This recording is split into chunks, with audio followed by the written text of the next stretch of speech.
Você que está em casa, pega a sua Bíblia, abra em Hebreus capítulo 10, versículo 19.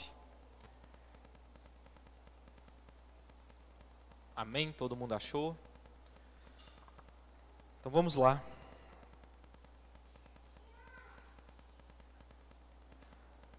Hebreus capítulo 10, versículo 19 ao 25.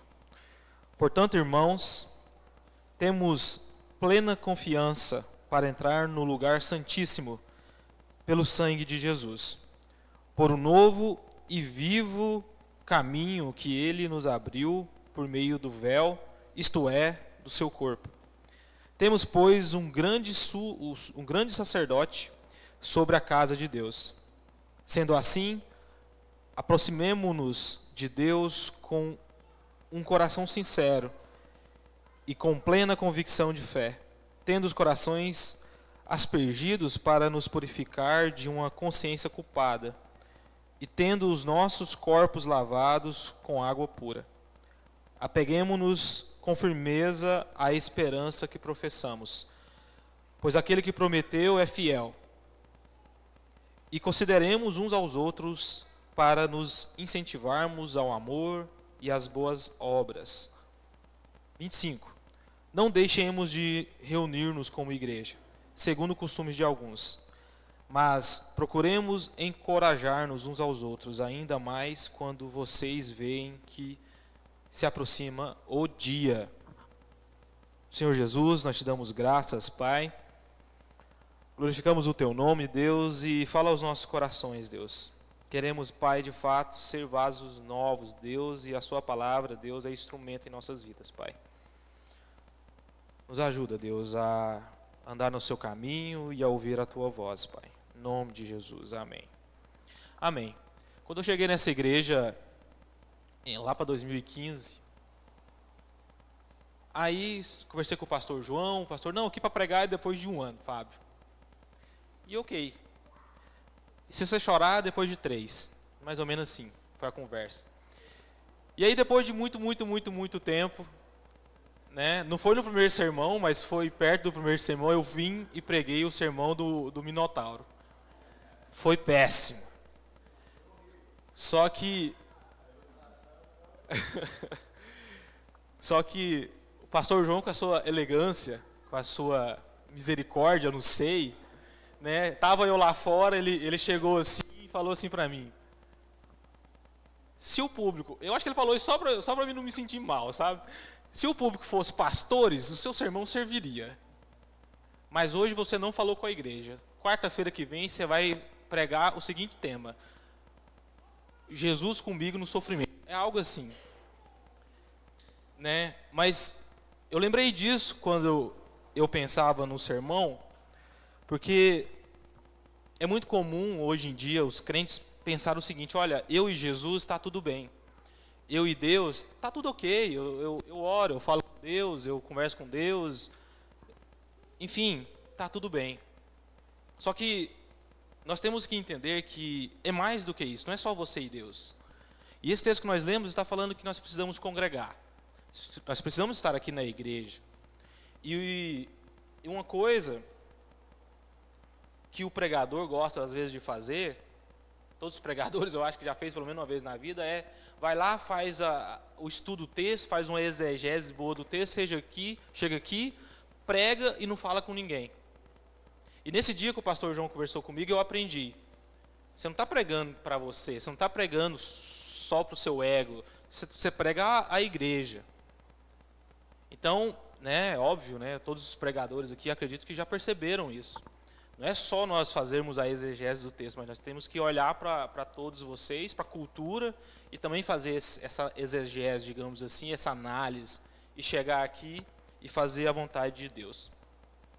Mas o texto que hoje nós estamos lendo, ele começa falando assim no versículo 19: portanto, irmãos, temos plena confiança para entrar no lugar santíssimo. Você e eu, hoje, nós temos plena confiança para nós adentrarmos no lugar santíssimo. Esse autor aqui bíblico, ele, quase falei Paulo, mas ele está escrevendo aos judeus. E se você conhece a cultura, vocês todos aqui já sabem, vocês são estudiosos, que eles não tinham acesso ao lugar santíssimo. Quem tinha acesso ao lugar santíssimo era só uma pessoa, que era o sumo sacerdote, que entrava uma vez no ano, no dia da expiação. Mas eu e você, através de Jesus Cristo, nós temos acesso a esse lugar santíssimo. Nós temos esse privilégio. Você pode, o título do sermão, eu não falei, mas é como o crente fiel se relaciona com a igreja. Como é que eu faço? Mas primeiro, eu quero falar sobre o fato de que você tem um relacionamento primeiro com Deus.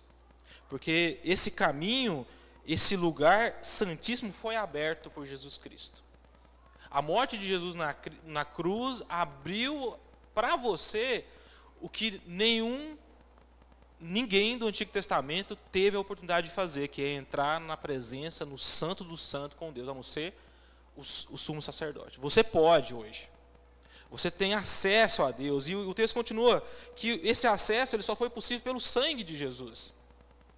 Se não fosse por Jesus, nós não teríamos também acesso nenhum. Afinal, nós somos apenas enxertados na oliveira. Mas Jesus abre esse caminho e nós temos acesso a Deus, acesso a Cristo. Deus hoje ouve a sua oração diretamente. Cristo possibilitou isso. Antes ninguém podia. Não, você acha que o rapaz lá do Antigo Testamento chegava, não, deixa eu falar com Deus aqui agora. Clamava, é óbvio, mas não tinha esse acesso ao lugar santíssimo. Não tinha. Mas o versículo 20 vai falar que foi por um novo e vivo caminho. Em Jesus nós temos uma nova aliança. Essa nova aliança, ela capacitou você de ser um crente que pode ter um relacionamento com Deus. Mas Fábio, então o que é o problema? O problema é simples. Hoje nós não apagamos as luzes, na hora do louvor esquecemos. Mas existem pessoas que querem ter isso aqui, querem ter um relacionamento com Deus. Mas eles querem vir na igreja e não querem ser percebidos. Eles querem vir na igreja, eles não querem ser notados. Eles querem chorar no cantinho deles lá sem ninguém ver. Eles querem dormir sem ninguém ver. Só que não é só isso. Quando a gente fala que a gente é de Jesus Cristo, não é só você e Deus e ponto final. Eu não estou nem aí para a igreja. Eu não estou nem aí pelo chamado que eu tenho na igreja. Eu não estou nem aí para isso. E não é assim as coisas.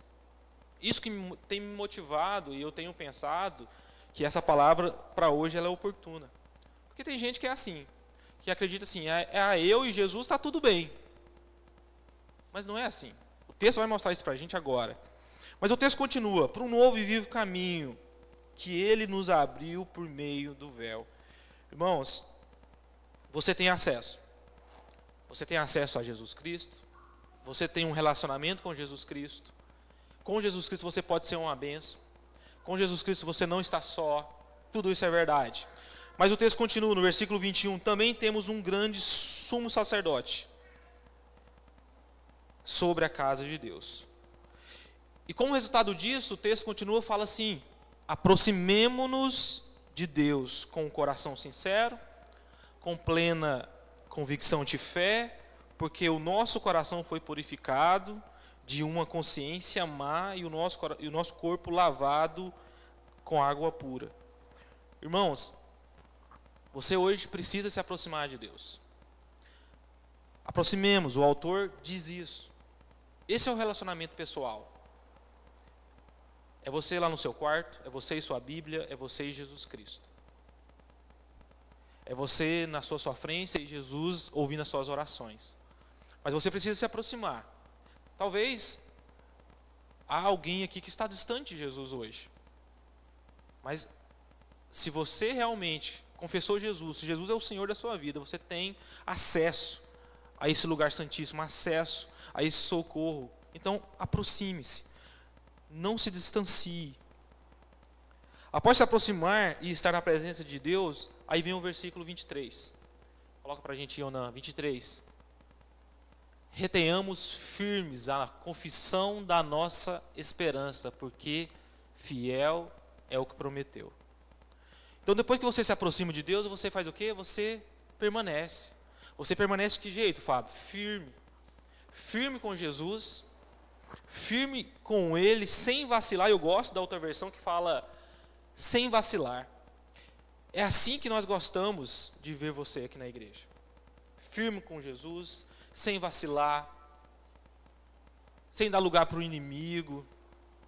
Essa é a parte que, entre você e Jesus Cristo. Essa, digamos assim, irmãos, descreve o seu relacionamento pessoal com Deus. Só que não para aí. O versículo 24 vai falar assim, olha, importemo-nos uns com os outros, para nos incentivarmos ao amor e às boas obras. Agora já mudou o negócio. Não é só você e Jesus agora. Importemo-nos uns com os outros. Então você tem que se preocupar com quem está ao seu redor. E em primeiro lugar aqui ele fala que você precisa incentivar. Incentivar as pessoas é mais ou menos assim, sabe? Ontem teve oração. Quem participou, participou. Mas eu não queria participar. Eu estava tão cansado. Eu estava bagaçado. A última coisa que eu queria era entrar naquela oração, pastor, mas eu entrei. Então o que eu fui? Fui sem vacilar. Falei, eu vou, porque eu sei que Jesus vai abençoar. Depois da oração eu estava renovado. Não sei que jeito, porque eu estava cansado. Sabe aquele dia assim que você está, nossa, eu só queria tomar um banho e dormir. Até falei com o pastor que eu dormi cedo. Mas quando, irmãos, você incentiva você mesmo, ou os irmãos que estão próximo de você, olha, quarta-feira tem culto, não falta, vai no culto de quarta. Domingo tem culto, vai no culto, vai ser bênção, irmão. Esse é um papel que eu e você nós devemos cumprir também. Não é simplesmente, eu e Jesus está tudo bem, não. Nós temos que olhar para o nosso irmão aqui. E o texto continua, 25. E não deixemos de nos reunir como igreja. Você não é obrigado a estar na igreja. E é até ruim quando você vem, porque você está vindo obrigado.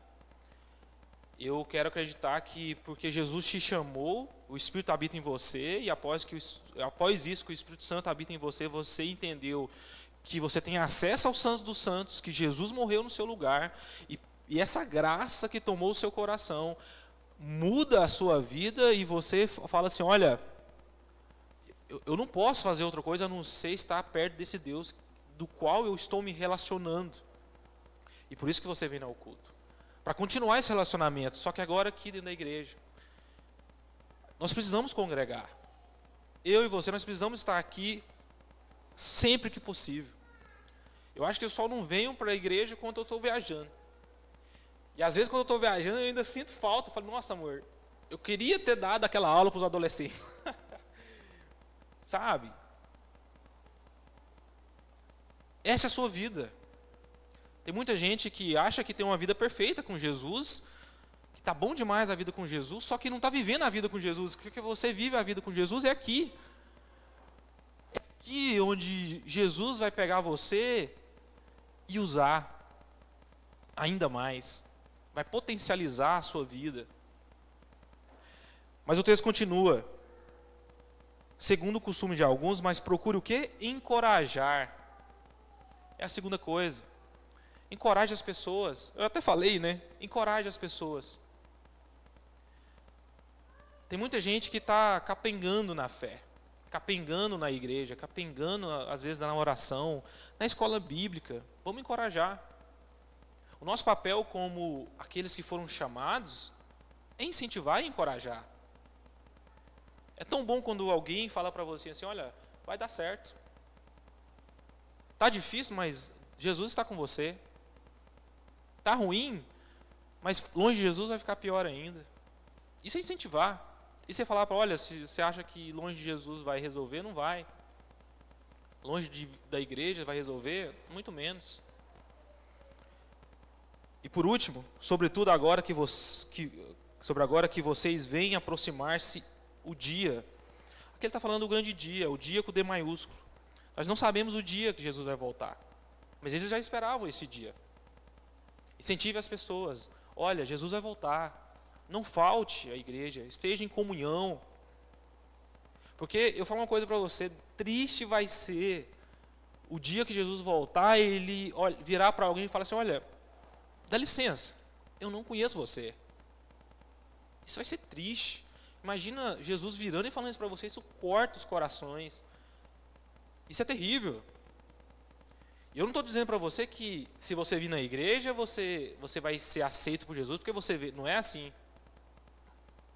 A gente sabe que a salvação é pela graça, nunca foi pelas obras, não pelo que você faz. Mas é porque você é salvo é que você faz e se entrega e vai. Mas às vezes eu penso nisso. Conversava isso com a Carta hoje. Que cena triste. Jesus falando, eu não te conheço. É triste. Quem não acha triste e terrível é porque não sabe o que está falando. Não acredita que existe céu e inferno. E eu só lamento. Mas então essa união com Cristo, ela é pessoal, mas ela é também corporativa. Você que é e está em Cristo, você precisa também ser e estar na igreja. Vir e fazer na igreja, porque essa também é a sua missão. Esse também faz parte do seu relacionamento. Não tem como separar. Se você não gosta disso, vai conversar com Jesus depois, vai ver com ele o que dá para fazer, mas eu acredito que ele não vai abrir mão. E é por isso que eu preparei também aqui o Efésios capítulo 4. Porque agora que você entendeu que não tem como você se desvencilhar, separar da igreja, agora vamos falar das coisas da igreja. Efésios capítulo 4, versículo 1 fala assim, como prisioneiro no Senhor, peço a vocês que vivam de maneira digna. Aqui começa. Você que está vindo na igreja, você que entendeu que a sua vida não tem como separar da igreja, agora você precisa viver de maneira digna. E viver de maneira digna, esse chamado que você recebeu, não é uma tarefa difícil. É uma tarefa difícil porque, em primeiro lugar, você precisa fazer isso, versículo 2, com toda humildade. E ser humilde, às vezes, não é fácil. Ser quem você é, nem mais nem menos, às vezes não é fácil. Às vezes a gente vem na igreja e nós queremos assim, mostrar que a gente é bom demais. Aí descompensa. Ou às vezes a pessoa emburra e quer mostrar que não está nem aí demais. Não. Se você quer viver o chamado de maneira digna aqui na igreja, tem que ser humilde. Tem que ser humilde. E em segundo lugar, se você quer viver esse chamado de maneira digna, você tem que ser manso. Tem que ter mansidão. Tem muita gente que relaciona com o outro fora da mansidão. E eu falo uma coisa para você, você não está vivendo de maneira digna. Você não está vivendo o chamado que Deus deu para você aqui na igreja de maneira digna ao Senhor. Não. É com humildade. É com mansidão. Tem gente que não sabe servir e briga com todo mundo. Não tem paciência. Que é a próxima coisa que eu ia falar, já falei. Mas não tem paciência para atender Ô, fulano, você pode fazer isso, por favor? Pede, por favor, a pessoa. Não sei o quê. Estou ocupado. Você não está vendo? Você não está vivendo de maneira digna. Você não está entendendo o processo que Jesus está falando para você. E estou te contar um negócio. Viver de maneira digna é difícil. A Sandra sabe muito bem, a Sandra vai lembrar. Talvez você nem sabe dessa história, mas deixa eu contar para você uma história. Teve uma vez que eu briguei com a Sandra. Ah, que coisa terrível. Sabia sim, você esqueceu. Né? Era naquela época terrível, que tinha caderno da escola bíblica, ou época das trevas essa. Aí no momento, né, lá com a Sandra, e o que eu fiz? Eu fui humilde com a Sandra. Eu fui manso com a Sandra, pelo contrário, né, Sandra? Sem educação com a Sandra.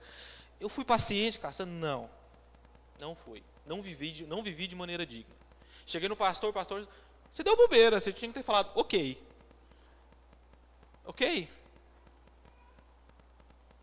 Porque quando você não vive de maneira digna do chamado que você recebeu, sabe o que você tem que fazer? Você vai ficar a tarde toda preocupado com a Sandra, chegar no culto, você vai ter que pedir perdão para a Sandra, Né? Inclusive a Thalita estava do lado da Sandra no dia que eu fui pedir perdão para a Sandra. Né?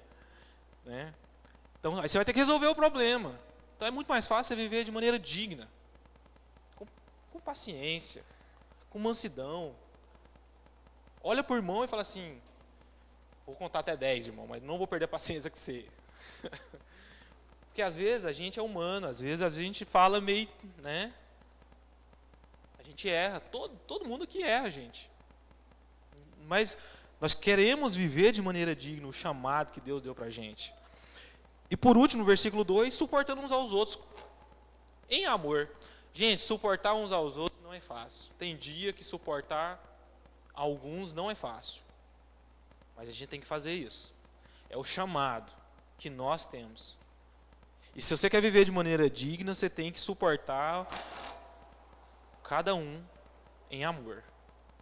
Tarefinha difícil, né? Mas é o que Deus tem pra gente. Porque fora disso aqui, você não está vivendo de maneira digna. Fora disso aqui, você está vivendo do seu jeito. Você está fazendo o que você quer. E você se engana achando que você tem um relacionamento legal com Jesus. Porque, eu e Jesus está tudo bem. Mas você não tem nem a capacidade de suportar o irmão. Só suportar. Mas Deus tem coisas para a gente, irmãos. Nós precisamos começar a entender o que Deus quer com a gente. O versículo 3 fala assim, faça todo o esforço para conservar a unidade. E quando você vive de maneira digna e começa a fazer isso, você às vezes precisa se esforçar. Se esforçar mesmo. Às vezes é no esforço, às vezes nem é porque você tem essa paciência toda, ou porque você tem essa mansidão toda. Mas você precisa se esforçar. Por que você faz isso? Para você conservar a unidade da igreja. Porque essa igreja aqui, quando ela está unida, as portas do inferno não prevalecerão contra ela. E eu falo uma coisa para você, que Jesus veio e salvou igreja, não foi esse templo aqui, essas paredes, essas coisas aqui, não. A gente se reúne como igreja quando eu e você, nós estamos aqui. Aí que é a igreja. Banco, televisão, essas outras coisas, Jesus vai vir e vai deixar tudo aqui. As portas do inferno não prevalecerão contra a igreja quando eu e você, unidos, vivendo de maneira digna, nos esforçamos para conservar a unidade. E se nós queremos conservar a unidade, irmãos, eu já digo para você, é aquele papo, nós fazemos questão de você. Fazemos. Mas aí vem o inverso, faça questão também da igreja, porque viver em Jesus Cristo é viver em unidade na igreja. Faça questão dessa igreja. Falamos isso, o pastor tem falado isso há uns dias atrás, mas eu lembrei disso aqui agora. Faça questão da igreja. Faça questão de estar aqui. E nenhum de vocês, a gente quer que saia da igreja, não. Pelo contrário. Quer que você fique. Porque quando você não vive de maneira digna, você não está abençoando a minha vida, não está abençoando a vida do Vinícius, nem da Marida, nem de ninguém. E se você sair daqui, você vai continuar do mesmo jeito. Sem humildade, sem mansidão, sendo o que você quer ser em outro lugar. Então é melhor você ficar aqui, porque daqui a pouco você vai entender porque eu quero que você fique aqui. Então vamos chegar lá. Por que disso tudo, Fábio? Aí o versículo 4, 5, 6 vai falar, porque há um só Deus, um só Senhor, um só Espírito, e é tudo em todos. Nós precisamos disso, como igreja do Senhor. Mas o versículo 11, ele vem e fala assim, olha, do Efésios 4 ainda, versículo 11, ele, Deus, o que ele fez, Fábio? Ele designou, sabe, ele escolheu. Deus falou assim, olha, para essa igreja que está vivendo aí bonitinho, com paciência, amando uns aos outros, eu designei alguns para apóstolos, outros para profetas, outros para evangelistas, outros para pastores e mestres. Então nessa igreja, deixa eu falar uma coisa para você, nessa igreja tem líder. E quem elegeu os líderes não é nós não. Às vezes você talvez pense assim, o pastor João fez a liderança. Mas é porque é a função dele fazer isso, mas quem elegeu o pastor João foi Deus. Quem elegeu o pastor José foi Deus. O Vinícius como líder de louvor, a Maria, foi Deus. Então, foi Deus que designou. E faz parte da igreja nós entendermos isso. Que Deus designou pessoas assim. Cada um na sua função. Professores, mestres, enfim, foi Deus que designou. E às vezes nós temos dificuldade de chegar aqui na igreja e a gente vê a figura escolhida por Deus e nós, às vezes vamos contra essa pessoa, às vezes não queremos ajudar, às vezes não queremos entender que quem designou foi Deus. Aí você me pergunta, Fábio, mas qual que é o objetivo de Deus de designar essas pessoas? Aí o 12 vai responder. O versículo 12 fala, olha, a fim de preparar os santos. Então para que o pastor João, o pastor José, eu estou aqui hoje, para quê? Para preparar os santos. Para servir vocês. Para preparar vocês para a obra do ministério, porque para que o corpo de Cristo seja edificado. É por isso que Deus designou pastores, mestres, professores de escola bíblica. Nós temos um objetivo. E quem escolheu o objetivo foi o próprio Deus, é que nós possamos ser edificados aqui no corpo. Está vendo a cadência? Você tem um relacionamento com Deus, consequentemente você tem um relacionamento com a igreja, consequentemente você começa a entender como você deve agir na igreja, e após você entender isso, você entende que Deus elegeu pessoas para te ensinar a viver de maneira digna, a viver e ser edificado, dia após dia. Eu falo uma coisa para você, eu aprendi demais depois que eu cheguei aqui nessa igreja. Muito, porque eu era assembleiano, né? Assembleiano é um caso sério. Mas eu aprendi muito, aprendi como servir, eu não sabia servir. Eu ajudava na igreja, ajudar na igreja é uma coisa, servir é isso aqui, nós lemos aqui agora há pouco. É com humildade, sabe? É com amor, é você ter paciência com o irmão e falar assim, é mesmo, irmão, tá bom. Ok. Mas Deus que designa essas pessoas com o fim de preparar eu e você. Nos preparar para fazer a obra boa, a obra perfeita de Deus.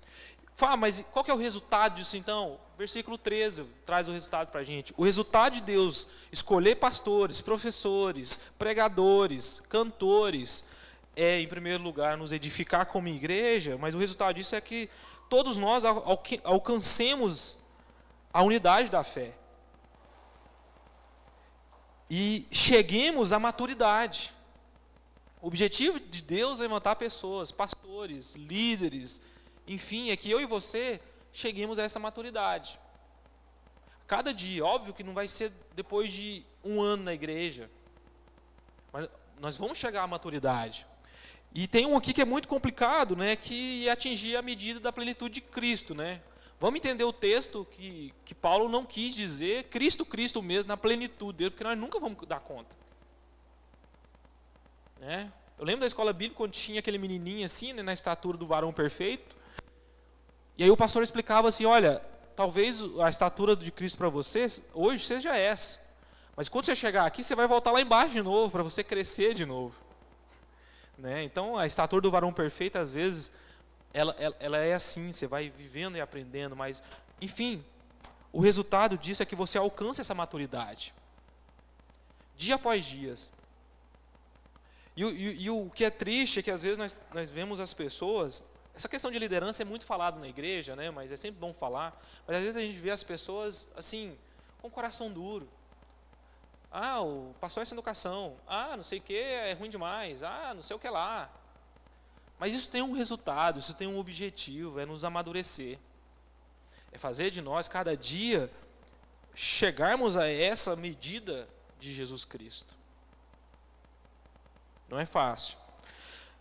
E qual o propósito de Deus disso tudo? Aí vem o próximo versículo. O propósito de Deus disso é que nós deixemos de ser como criança. Porque sem ser liderado, sem ser guiado, sem você aprender, você vai ser como criança. Né? E criança ali, o texto fala que é levado de um lado para o outro. Sem liderança, você está ao léu. Você está, é a mesma coisa do mar à deriva. Você não, para onde a onda levar, você vai. E não é assim que Deus te quer. Deus te quer na igreja, sabendo que tem líderes. E esses líderes estão te levando a uma maturidade, para servir. E essa maturidade, ela tem um propósito. Que você não seja como criança. Levado de um lado para o outro. Ah, tal fulano abriu a campanha X ali. O fulano está lá. Tal fulano não sei o que lá. Está lá também. Isso é o quê? Para mim é ser como criança. Não entendeu ainda, não está maduro. Está sendo levado de um lado para o outro. De lá para cá. Por toda doutrina, pela astúcia e esperteza de homens. Mas eu quero falar para você que Deus ordenou líderes para a igreja. Isso faz parte, irmão. Às vezes é difícil, às vezes nós vamos ouvir coisas difíceis porque nós precisamos ser corrigidos. Nós não somos perfeitos, nós somos muito pecador. Muito. E às vezes nós precisamos ser liderados. Às vezes não, nós precisamos ser liderados. E um texto que eu quero ler aqui na finalização do sermão é Mateus 10, 32, que vai falar assim, ó, todo aquele que me confessar diante dos homens, também eu confessarei diante do Pai, que está nos céus. Mas aquele que me negar diante dos homens, também eu o negarei diante do meu Pai que está nos céus. Nós crentes, nós precisamos fazer essa confissão de não negar Jesus. E você faz isso, sabe que jeito? Confessando que Jesus morreu na cruz, o Santo dos Santos está aberto para você. O crente confessa que ele tem um relacionamento com Jesus Cristo, que ele ora, que ele lê a Bíblia. O crente confessa, sabe o quê? Que ele é fiel à sua igreja, porque essa é a vontade de Deus. Ele confessa que ele precisa ser paciente, que ele precisa olhar para o irmão com mais amor, considerar o irmão, incentivar o irmão. É assim que a gente confessa Jesus. A gente confessa Jesus entendendo que Deus colocou líderes sobre as nossas vidas. E que esses líderes estão aqui para nos ajudar. A gente confessa Jesus entendendo que através de cada mensagem, de cada dia aqui na igreja, é que nós vamos amadurecer. Nós vamos, um dia, é claro, chegarmos à estatura do varão perfeito. Não sei quando, talvez quando Jesus voltar. A gente confessa que a gente não quer ser como criança, levado de um lado para o outro, que nós queremos ser ensináveis. Isso é confessar Jesus, irmãos. Isso é ser crente. Isso é confessar Jesus e Jesus vai te confessar diante do Pai. Ó, aquilo ali está servindo, entendeu o que eu escrevi na Bíblia.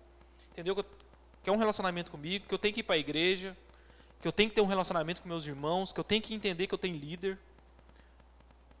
E assim vai. Confessa Jesus assim. Essa é a confissão que o crente deve fazer. Não é só, confessei Jesus Cristo, ponto, acabou. Não. O Hebreus 13:7 fala assim, ó, lembre-se dos seus líderes. Você lembra do seu líder? Você lembra dos seus líderes que estão sobre você? Lembrar do líder é tipo assim, eu estou aqui parado e eu lembrei de tal coisa. Qual foi a última vez que você fez isso? Que você lembrou, você falou assim, agora eu lembrei, eu vou orar pelo meu pastor. Vou orar pelo meu professor da escola bíblica, vou orar, enfim. Você lembrou de alguém? Porque o texto fala assim, ó, lembre-se dos seus líderes, que transmitiram a palavra de Deus para você.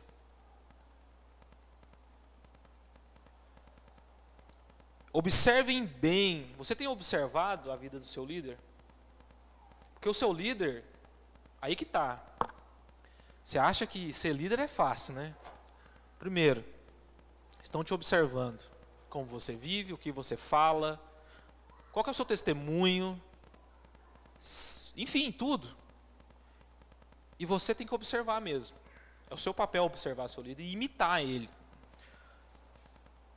O resultado do estilo de vida dele imitem a sua fé.